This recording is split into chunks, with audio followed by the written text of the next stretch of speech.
Pada zaman para hakim memerintah, ada kelaparan di tanah Israel. Lalu pergilah seorang dari Betlehem Yehuda, beserta istrinya dan kedua anaknya laki-laki, ke daerah Moab untuk menetap di sana sebagai orang asing.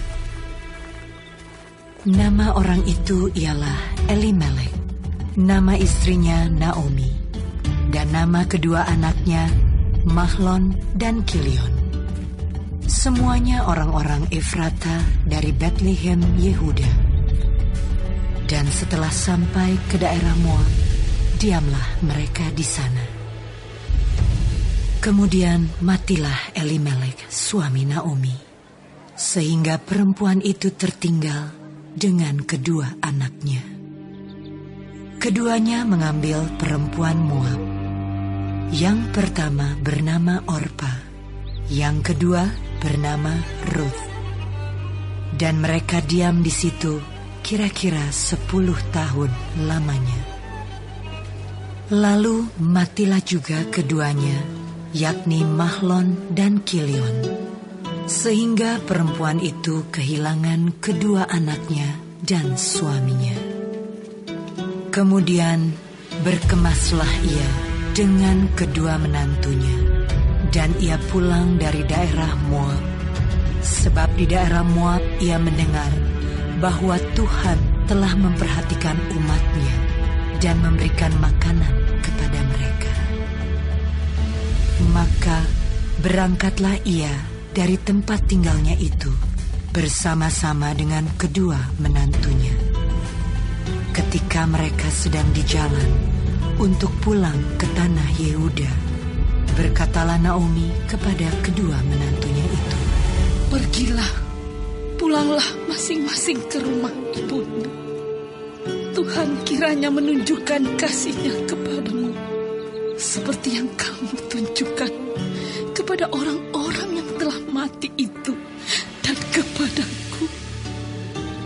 Kiranya atas karunia Tuhan, kamu mendapat tempat perlindungan masing-masing di rumah suaminya." Lalu diciumnyalah mereka, tetapi mereka menangis dengan suara keras dan berkata kepadanya, "Tidak, kami ikut dengan engkau pulang kepada bangsamu." Tetapi Naomi berkata, "Pulanglah anak-anakku. Mengapakah kamu turut dengan aku?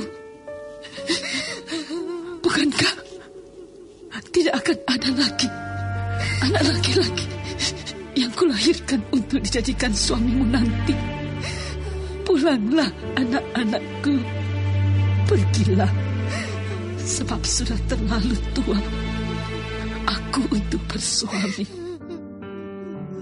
Seandainya pikirku ada harapan bagiku, dan sekalipun malam ini aku bersuami, bahkan sekalipun aku masih melahirkan anak laki-laki, masakan kamu menanti sampai mereka dewasa? Masakan karena itu kamu harus menahan diri dan tidak bersuami? Janganlah kiranya demikian, anak-anakku. Bukankah jauh lebih pahit yang aku alami daripada kamu? Sebab tangan Tuhan teracung terhadap aku." Menangis pula mereka dengan suara keras. Lalu Orpa mencium mertuanya itu minta diri, tetapi Ruth tetap berpaut padanya. Berkatalah Naomi, "Telah pulang iparmu kepada bangsanya dan kepada para allahnya. Pulanglah mengikuti iparmu itu." Tetapi kata Ruth, "Jangan aku meninggalkan engkau, dan pulang dengan tidak mengikuti engkau. Sebab kemana engkau pergi, ke situ jugalah aku pergi. Dan di mana engkau bermalam, di situ jugalah aku bermalam. Bangsamu lah bangsaku, dan Allahmu lah Allahku.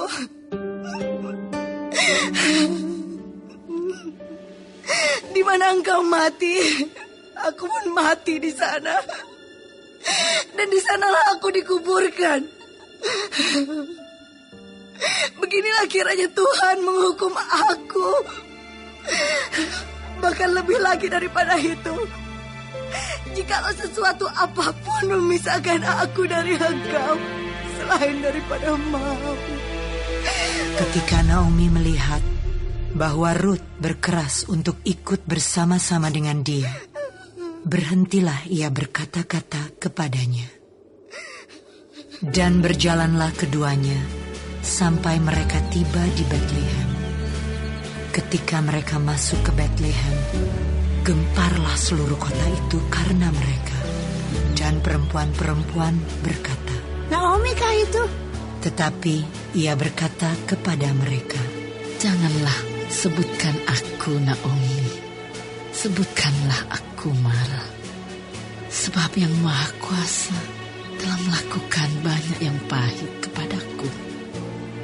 Dengan tangan yang penuh aku pergi, tetapi dengan tangan yang kosong Tuhan memulangkan aku. Mengapakah kamu menyebutkan aku Naomi? Karena Tuhan telah naik saksi menentang aku, dan yang Maha Kuasa telah mendatangkan malapetaka kepadaku. Demikianlah Naomi pulang bersama-sama dengan Rut, perempuan Moab itu, menantunya, yang turut pulang dari daerah Moab. Dan sampailah mereka ke Betlehem pada permulaan musim menuai jelai.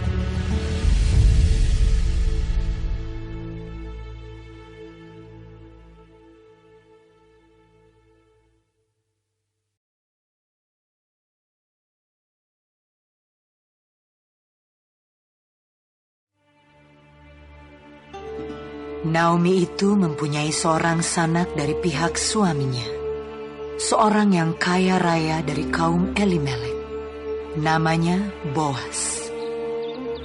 Maka Rut, perempuan Moab itu, berkata kepada Naomi, Biarkanlah aku pergi ke ladang, memungut bulir-bulir jelai di belakang orang yang murah hati kepadaku. Dan sahut Naomi kepadanya, Pergilah anakku. Pergilah ia, lalu sampai di ladang dan memungut jelai di belakang penyabit-penyabit. Kebetulan ia berada di tanah milik Boas, yang berasal dari kaum Elimelek. Lalu datanglah Boas dari Betlehem. Ia berkata kepada penyabit-penyabit itu, Tuhan kiranya menyertai kamu. Jawab mereka kepadanya, Tuhan kiranya memberkati Tuhan. Lalu kata Boas kepada bujangnya yang mengawasi penyabit-penyabit itu, Dari manakah perempuan ini? Bujang yang mengawasi penyabit-penyabit itu menjawab, Dia adalah seorang perempuan Moab. Dia pulang bersama-sama dengan Naomi dari daerah Moab. Tadi ia berkata, Izinkanlah kiranya aku memungut dan mengumpulkan jelai dari antara berkas-berkas jelai ini di belakang penyabit-penyabit. Begitulah ia datang dan terus sibuk dari pagi sampai sekarang. Dan seketika pun ia tidak berhenti. Sesudah itu berkatalah Boas kepada Rut, Dengarlah dahulu anakku, tidak usah engkau pergi memungut jelai ke ladang lain, dan tidak usah juga engkau pergi dari sini. Tetapi tetaplah dekat pengerja-pengerjaku perempuan. Lihat saja ke ladang yang sedang disabit orang itu. Ikutilah perempuan-perempuan itu dari belakang, sebab aku telah memesankan kepada pengerja-pengerja lelaki, jangan mengganggu engkau. Jika engkau haus, pergilah ke tempayan-tempayan dan minumlah air yang dicedok oleh pengerja-pengerja itu. Lalu sujudlah Rut menyembah dengan mukanya sampai ke tanah dan berkata kepadanya, Mengapakah aku mendapat belas kasihan daripadamu, sehingga Tuhan memperhatikan aku? padahal aku ini seorang asing.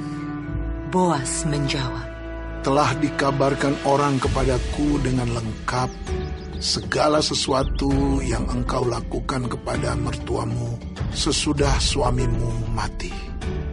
Dan bagaimana engkau meninggalkan ibu bapamu dan tanah kelahiranmu serta pergi kepada suatu bangsa yang dahulu tidak engkau kenal. Tuhan kiranya membalas perbuatanmu itu, dan kepadamu kiranya dikaruniakan upahmu sepenuhnya oleh Tuhan Allah Israel, yang di bawah sayapnya engkau datang berlindung. Kemudian berkatalah Rut, memang aku mendapat belas kasihan daripadamu ya Tuanku, sebab Tuhan telah menghiburkan aku dan telah menenangkan hati hamba-Mu ini. Walaupun aku tidak sama seperti salah seorang hamba-hamba-Mu perempuan. Ketika sudah waktu makan, berkatalah Boas kepadanya, datanglah kemari, makanlah roti ini dan celupkanlah suapmu ke dalam cuka ini. Lalu duduklah ia di sisi penyabit-penyabit itu, dan Boas mengunjukkan bertih gandum kepadanya. Makanlah Rut sampai kenyang, bahkan ada sisanya. Setelah ia bangun untuk memungut pula, maka Boas memerintahkan kepada pengerja-pengerjanya, dari antara berkas-berkas itu pun ia boleh memungut, janganlah ia diganggu. Bahkan haruslah kamu dengan sengaja menarik sedikit-sedikit dari onggokan jelai itu untuk dia dan meninggalkannya, supaya dipungutnya. Janganlah berlaku kasar terhadap dia. Maka ia memungut di ladang sampai petang. Lalu ia mengirik yang dipungutnya itu, dan ada kira-kira seeva jelai banyaknya. Diangkatnyalah itu, lalu masuklah ia ke kota. Ketika mertuanya melihat apa yang dipungutnya itu, dan ketika dikeluarkannya dan diberikannya kepada mertuanya sisa yang ada setelah kenyang itu, maka berkatalah mertuanya kepadanya, di mana engkau memungut dan di mana engkau bekerja hari ini? Diberkatilah kiranya orang yang telah memperhatikan engkau itu. Lalu diceritakannya kepada mertuanya itu pada siapa ia bekerja. Katanya, nama orang pada siapa aku bekerja hari ini ialah Boas. Sesudah itu berkatalah Naomi kepada menantunya, diberkatilah kiranya orang itu oleh Tuhan yang rela mengaruniakan kasih setianya kepada orang-orang yang hidup dan yang mati. Lagi kata Naomi kepadanya, orang itu kaum kerabat kita. Dialah salah seorang yang wajib menebus kita. Lalu kata Rut, perempuan Moab itu, lagi pula ia berkata kepadaku, tetaplah dekat pengerja-pengerjaku sampai mereka menyelesaikan seluruh penyabitan ladangku. Lalu berkatalah Naomi kepada Rut, menantunya itu, ya anakku, sebaiknya engkau keluar bersama-sama dengan pengerja-pengerjanya perempuan, supaya engkau jangan disusahi orang di ladang lain. Demikianlah Rut tetap dekat pada pengerja-pengerja perempuan Boas untuk memungut, sampai musim menuai jelai dan musim menuai gandum telah berakhir. Dan selama itu ia tinggal pada mertuanya.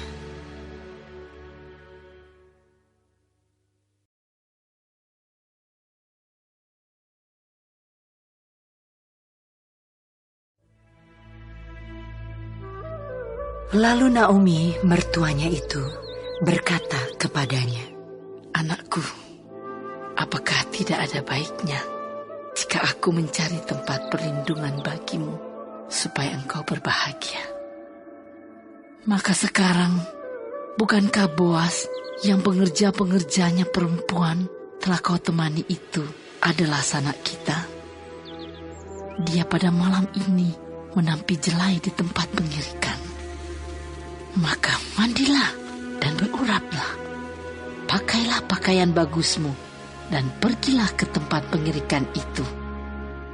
Tetapi janganlah engkau ketahuan kepada orang itu sebelum ia selesai makan dan minum. Jika ia membaringkan diri tidur, haruslah engkau perhatikan baik-baik tempat ia berbaring. Kemudian datanglah dekat, singkapkanlah selimut dari kakinya dan berbaringlah di sana. Maka ia akan memberitahukan kepadamu apa yang harus kau lakukan. Lalu kata Rut kepadanya, segala yang kau katakan itu akan kulakukan. Sesudah itu pergilah ia ke tempat pengirikan dan dilakukannya lah tepat seperti yang diperintahkan mertuanya kepadanya.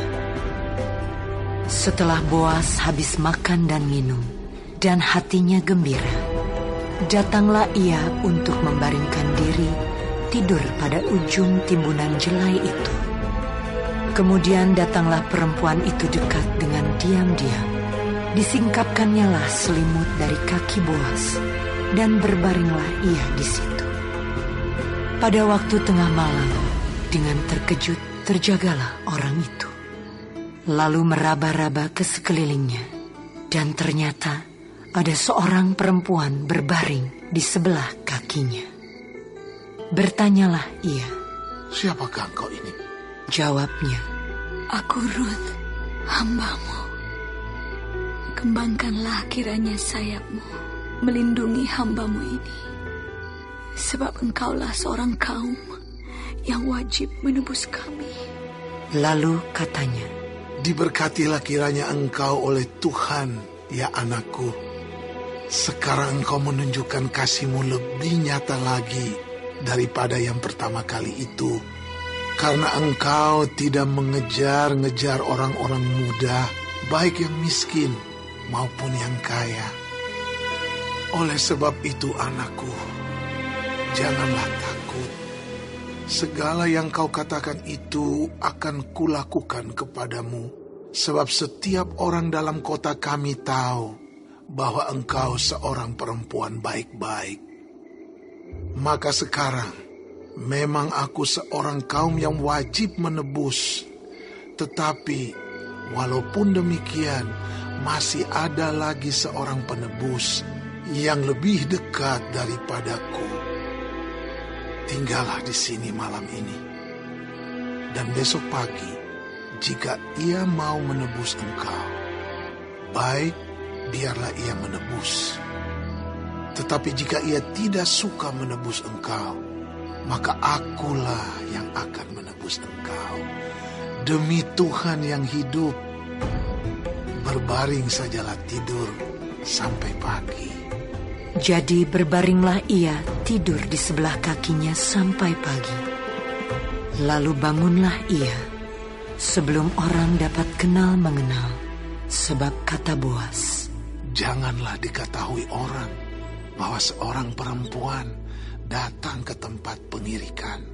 Lagi katanya, "Berikanlah selendang yang engkau pakai itu dan tadahkanlah itu." Lalu ditadahkannya selendang itu. Kemudian ditakarnyalah 6 takar jelai ke dalam selendang itu. Sesudah itu pergilah Boas ke kota. Setelah perempuan itu sampai kepada mertuanya, berkatalah mertuanya itu, "Bagaimana anakku?"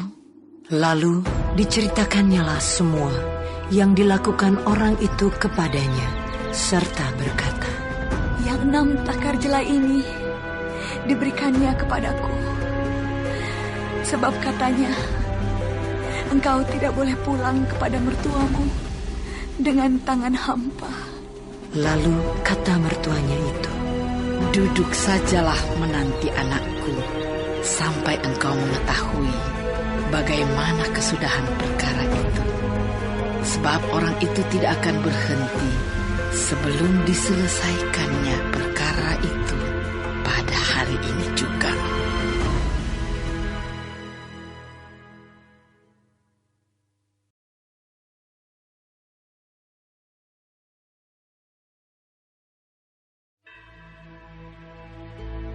Boas telah pergi ke pintu gerbang dan duduk di sana.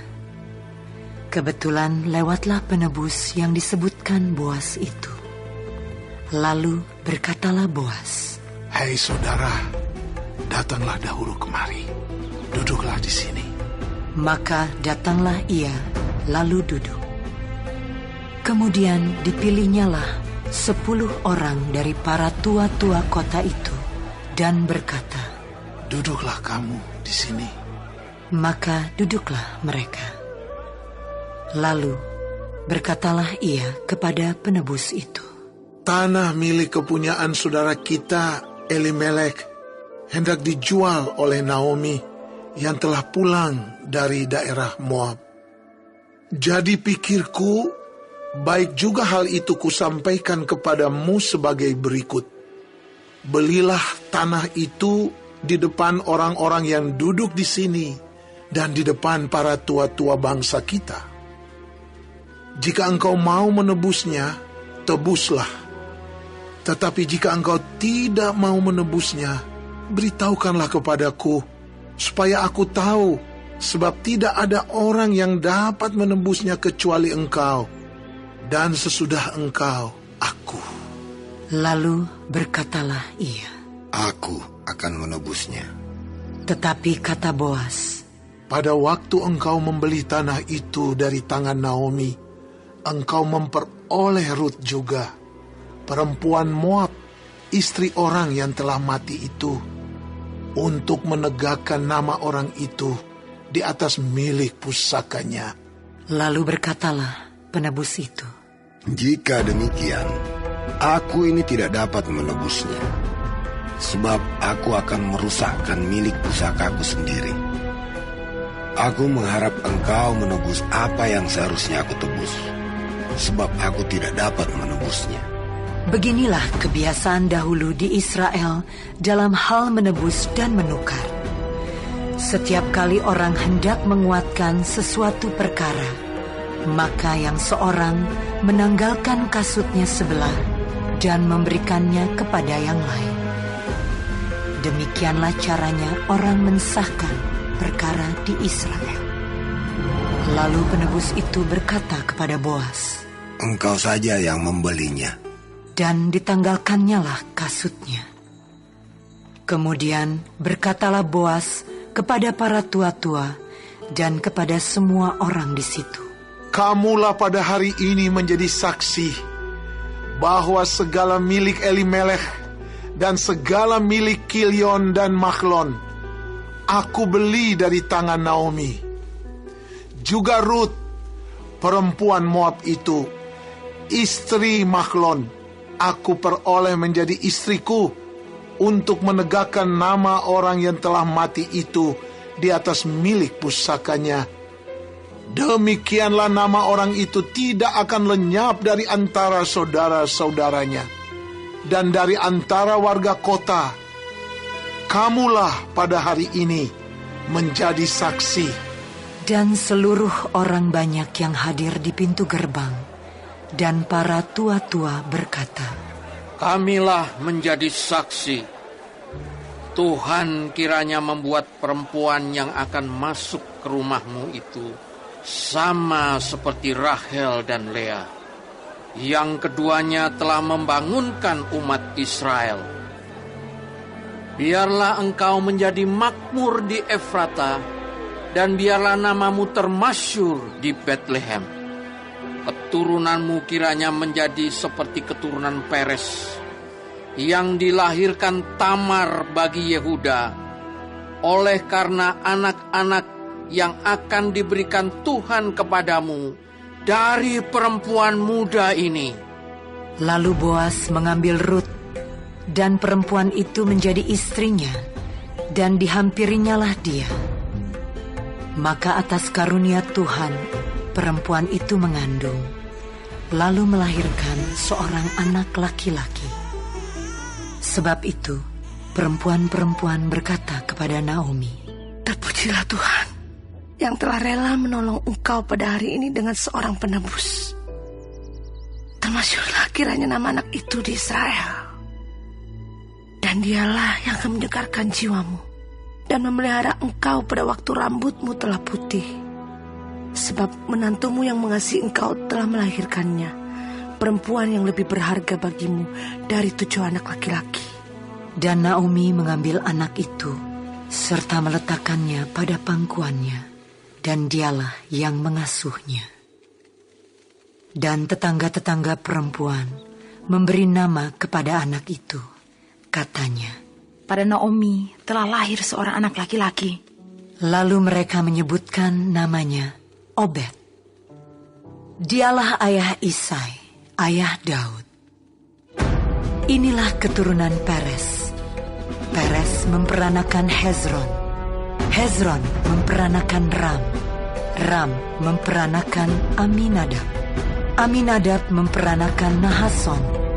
Nahason memperanakan Salmon. Salmon memperanakan Boas. Boas memperanakan Obed. Obed memperanakan Isai. Dan Isai memperanakan Daud.